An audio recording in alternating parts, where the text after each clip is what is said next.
প্রধান অতিথি মানবিক বাংলাদেশ গড়ার স্বপ্ন সারথী ডাক্তার শফিকুর রহমান, জাতীয় নেতৃবৃন্দ, সাংবাদিক বন্ধুগণ, প্রশাসনের ভাইয়েরা, আল্লাহ তাআলার দরবারে শুকরিয়া আদায় করছি যে আল্লাহ তাআলা আজকের এই বিশাল জনসমাবেশে হাজির হওয়ার সুযোগ দান করেছেন। পড়ছি আলহামদুলিল্লাহ।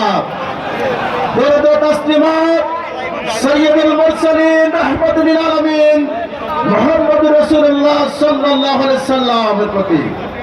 সংগ্রামী বন্ধুগণ, জাতীয় নেতৃবৃন্দ বক্তব্য দিবেন। আজকের এই মঞ্চে দাঁড়িয়ে যে কথা বলতে চাই, আমরা লালপুর বাগাতিপাড়াবাসী নাটোর জেলা এবং কেন্দ্রীয় নেতৃবৃন্দকে যে কথাটি বলতে চাই, ঐক্যবদ্ধ হয়েছে নাটোর লালপুর বাগাতিপাড়ার সর্বস্ত জনগণ।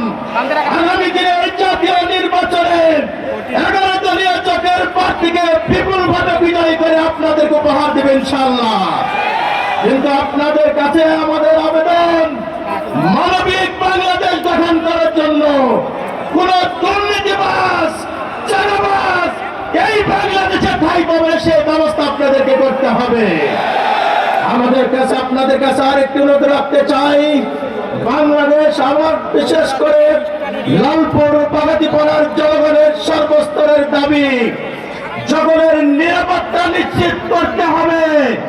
আজকে জনগণের মাঝে অচিরে একটি ভয় কাজ করতেছে, সেই জায়গাতে আপনাদেরকে দেখতে হবে। আপনারা যদি সেইটা করতে পারেন, আর কি বলবো না বলতে পারি, নাটোর এক আসনে 11 দলীয় দশের যে প্রার্থী আছে আপনারা দিয়েছেন, সেই প্রার্থীকে বিজয়ী করার জন্য লালপুর বাগাতিপাড়া ঐক্যবদ্ধ হয়েছে ইনশাআল্লাহ। সেই জায়গাতে কোন চাঁদাবাজ, কোন দুর্নীতিবাজ, কোন মানবিকের বাইরে যারা কাজ করেছে তাদের কোন ঠাঁই হবে না ইনশাআল্লাহ।